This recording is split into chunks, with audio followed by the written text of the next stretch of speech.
El río Sena corre rojo de sangre. Caballeros francos, con sus mejores armaduras, yacen destrozados y ahogándose en sus aguas. Todo un ejército, el orgullo militar de Francia, huye aterrorizado de un simple puente de madera. Y sobre ese puente, riendo mientras limpian sus hachas, hay solo 40 vikingos. No es una fantasía. No es una exageración. Es exactamente lo que ocurrió en Pont-de-l'Arche en el año 885 después de Cristo. Al caer la tarde, la mitad del ejército francés estaría muerto o ahogándose en el Sena. Los sobrevivientes huirían despavoridos, contando historias de demonios vikingos imposibles de matar. Todo sucedió por culpa de 40 hombres defendiendo un puente. Lo que estás a punto de escuchar es una de las victorias militares más imposibles de la historia. Una batalla tan desigual que los cronistas medievales pensaron que debía haber sido obra divina. Pero la verdad es aún más increíble. Así que, si estás listo para descubrir cómo 40 guerreros pusieron de rodillas a un imperio, sumérgete conmigo en una de las batallas más insólitas jamás libradas. Y antes de lanzarnos a la contienda, si te fascinan estos momentos de la historia donde lo imposible se hizo realidad, asegúrate de suscribirte y activar la campanita, porque créeme, las batallas que vienen son todavía más increíbles. A finales del siglo IX, el Imperio Franco era considerado el reino cristiano más poderoso de Europa. Pero tenía un enorme problema: los vikingos. Estos hombres del norte llevaban décadas saqueando territorios franceses. Ya no solo robaban y se marchaban, ahora establecían bases permanentes a lo largo de los ríos. El Sena se había convertido prácticamente en una autopista vikinga hacia el corazón de Francia. En noviembre del año 885, una fuerza vikinga gigantesca, 700 barcos y unos 30.000 guerreros, había puesto sitio a París.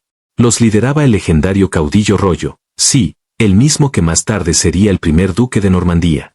Ya no eran simples saqueadores, era una fuerza invasora en toda regla. París resistía apenas con vida. Su defensor, el conde Odón, contaba con unos 200 hombres para proteger toda la ciudad. Los vikingos lo intentaron todo: torres de asalto, arietes, incluso trataron de llenar el río con escombros para cruzarlo a pie. Pero París no caía. No todavía. Aquí es donde la historia se vuelve interesante. Los vikingos necesitaban suministros. Asediar una ciudad durante meses requería comida, armas y materiales. Así que enviaron partidas de saqueo por el campo para reunir recursos y someter a la población local. Una de las posiciones estratégicas clave era el puente de Pont-de-l'Arche, a unos 100 kilómetros al noroeste de París. No era un puente cualquiera.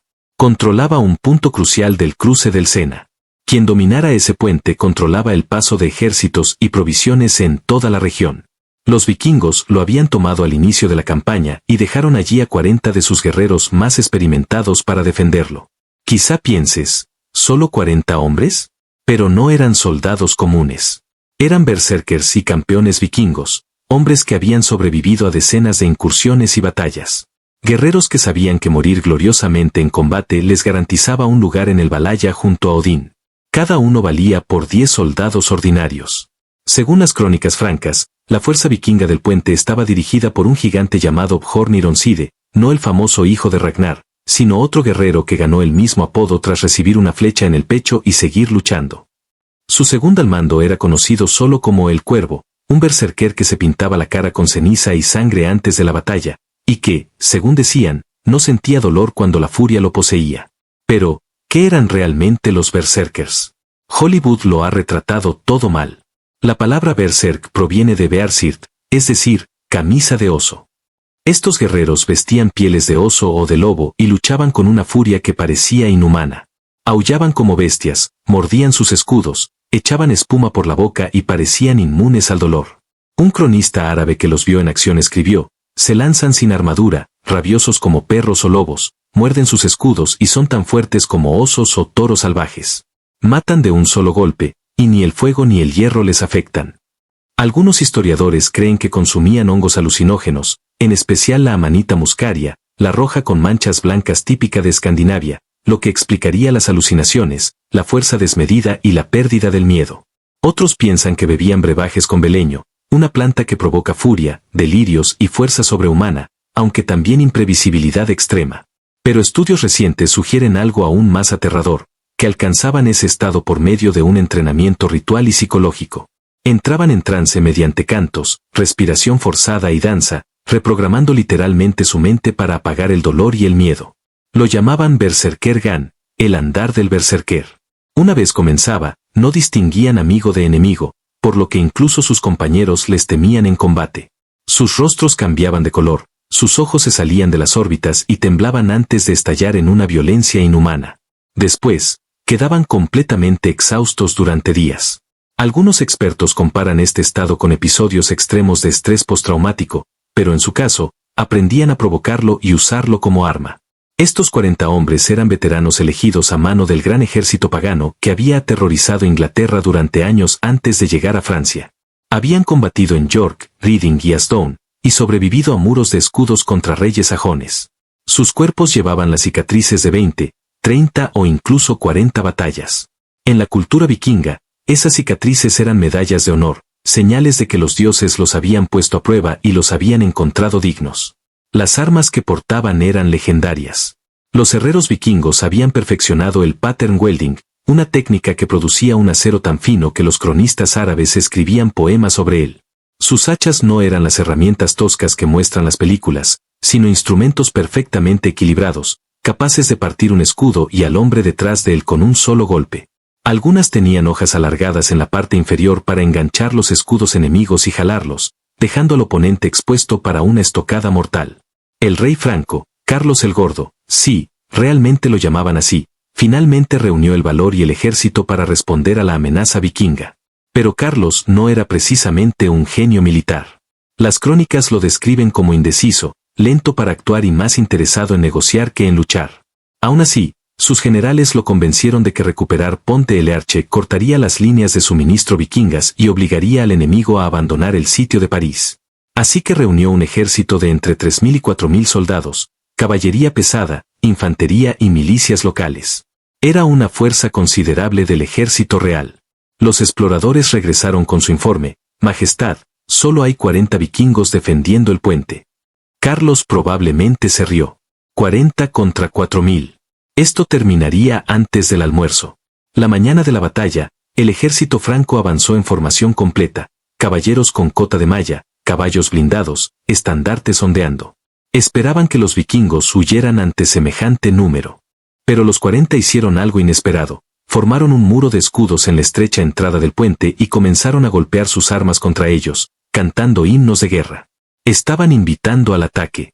El puente de Pont-de-l'Arche tenía unos 4 metros de ancho, lo justo para que pasara un carro, pero demasiado estrecho para una batalla abierta. Los francos no podían aprovechar su número, no podían flanquear ni rodear. Tenían que atacar de frente, unos pocos a la vez, directamente hacia las hachas vikingas. La primera carga franca fue liderada por caballeros montados, la élite de la guerra medieval. Avanzaron tronando hacia el puente, lanzas en ristre, pero los caballos no se lanzan contra una muralla de lanzas y hachas. Los vikingos habían clavado sus largas lanzas en el suelo, creando un bosque de puntas. Los caballos se detuvieron, se alzaron sobre las patas traseras y arrojaron a sus jinetes. Aquellos caballeros que lograron desmontar y atacar a pie se encontraron de frente con las hachas vikingas. Hay algo que mucha gente no entiende sobre el combate vikingo: estos hombres se entrenaban desde la infancia. Un guerrero vikingo podía blandir su hacha durante horas sin agotarse. Llevaban una armadura más ligera que los caballeros francos, lo que los hacía más rápidos y ágiles. Y además luchaban con una ventaja psicológica: deseaban morir gloriosamente. Los francos, en cambio, solo querían regresar con vida a sus familias. El primer caballero que alcanzó el muro de escudos vikingo fue Sergón de Tours, veterano de innumerables batallas contra los bretones. Los testigos dicen que resistió exactamente 3 golpes de espada antes de que una hacha vikinga le arrancara la cabeza de un solo tajo.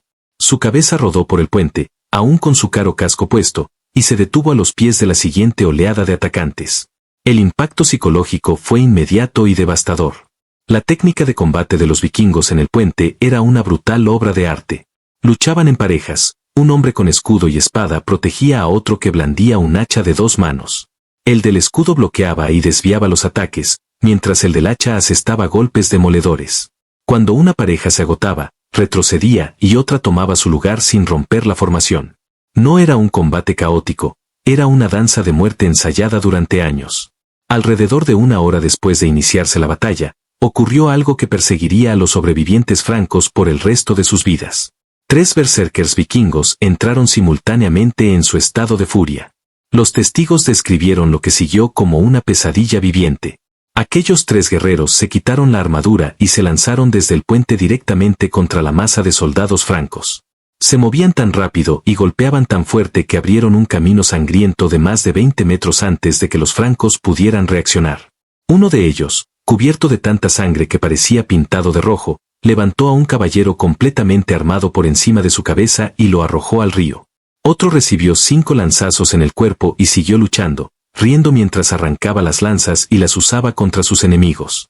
El tercero mordió la garganta de un soldado franco como un lobo. Los gritos del hombre se ahogaron en gorgoteos mientras el berserker escupía trozos de carne y avanzaba hacia su siguiente víctima.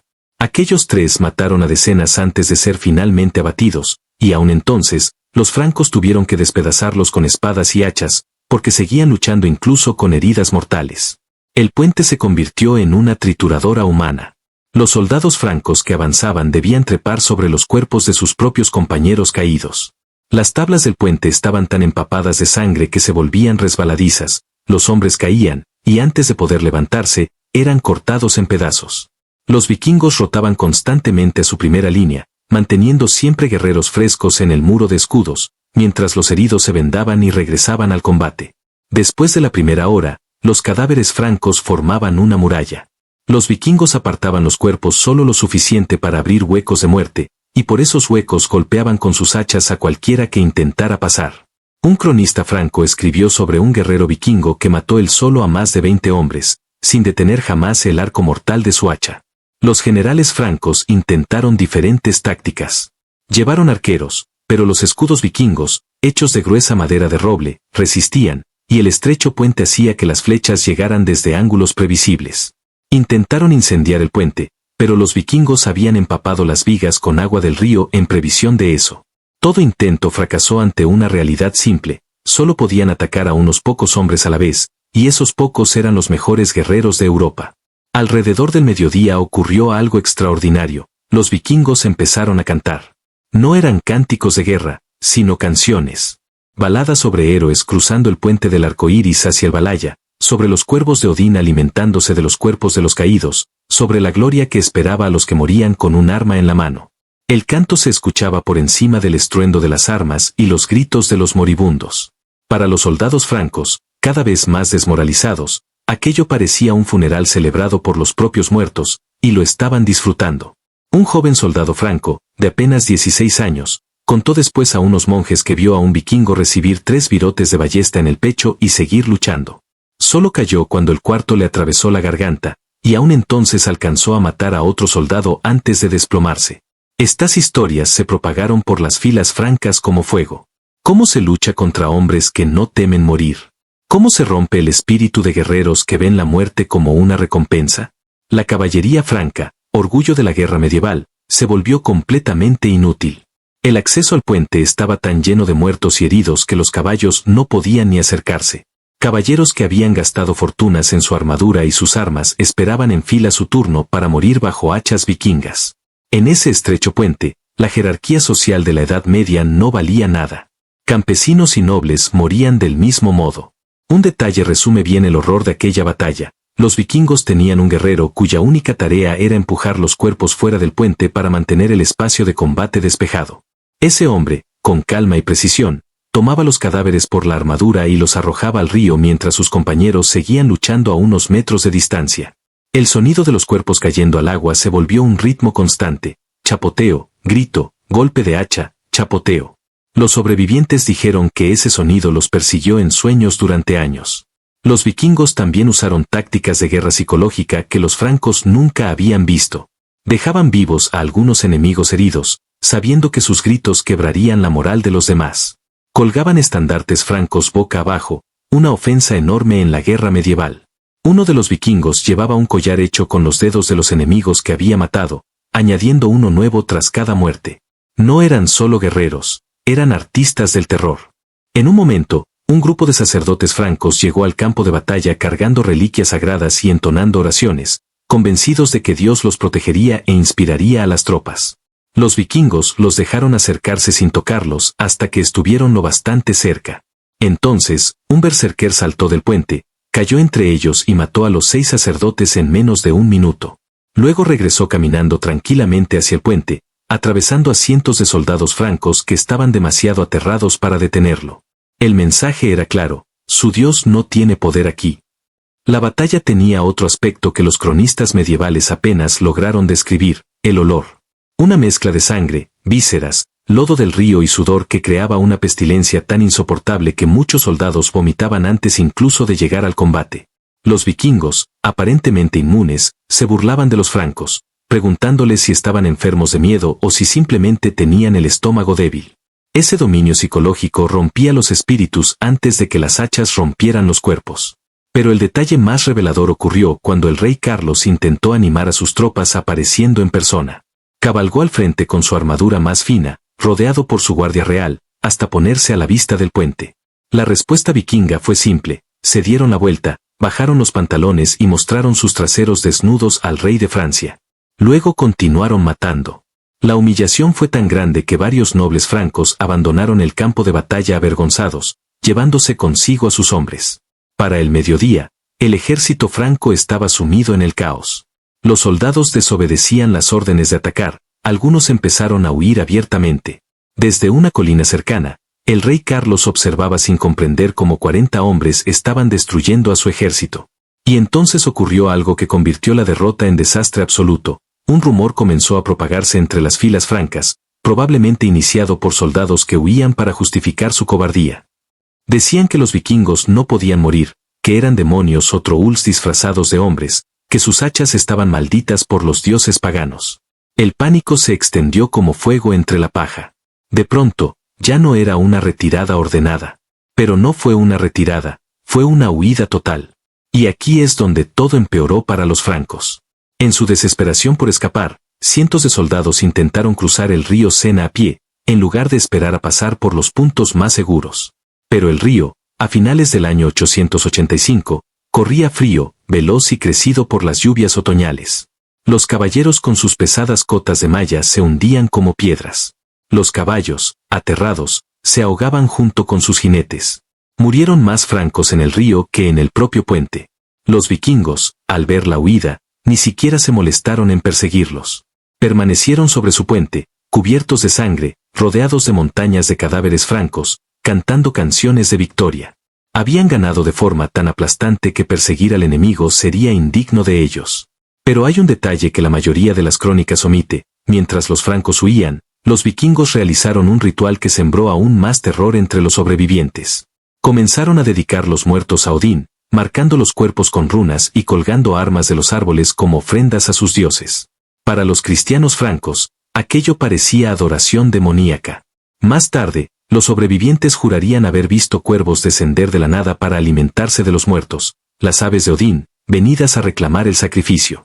Los vikingos también hicieron algo que demostraba su total confianza y desprecio por el enemigo. Enviaron a un solo hombre, un único guerrero, al campamento franco con un mensaje. Ese hombre cruzó solo entre miles de soldados franceses desmoralizados, llegó ante el propio rey Carlos y entregó su mensaje sin que nadie se atreviera a tocarlo. Luego dio media vuelta y regresó al puente ileso. El mensaje era simple: el puente sigue siendo nuestro. Envía más hombres, si te sobran. Las cifras son asombrosas. Las fuentes históricas varían, pero la mayoría coincide en que entre 1500 y 2000 soldados francos murieron aquel día, ya fuera en el puente o ahogados en el Sena. Eso representaba la mitad del ejército atacante. Los vikingos, en cambio, perdieron entre 5 y 8 hombres. Repitámoslo: 40 vikingos mataron o provocaron la muerte de hasta 2000 soldados profesionales, perdiendo apenas a unos pocos de los suyos. ¿La respuesta del rey Carlos el Gordo ante semejante desastre? No intentó recuperar el puente. No reunió nuevamente a sus fuerzas. En cambio, pagó a los vikingos 700 libras de plata para que dejaran París en paz. Así es, después de perder la mitad de su ejército, les pagó para que se fueran. Los vikingos aceptaron el pago, y simplemente saquearon otras partes de Francia. Las consecuencias políticas fueron desastrosas. La nobleza franca perdió todo respeto por Carlos el Gordo. 2 años después, sería depuesto, y con él terminaría de hecho el imperio carolingio. Los vikingos, envalentonados por su victoria, continuarían asolando Francia durante décadas. Rollo, su líder, acabaría recibiendo el territorio de Normandía de manos del rey francés, solo para que dejara de atacar. Su descendiente, Guillermo el Conquistador, invadiría Inglaterra en 1066, cambiando la historia para siempre. Pero piensa en lo que esta batalla realmente representa. 40 hombres cambiaron el curso de la historia europea. Demostraron que el valor, la habilidad y la estrategia podían vencer a probabilidades aparentemente imposibles. Mostraron que los números no significan nada si no puedes usarlos a tu favor.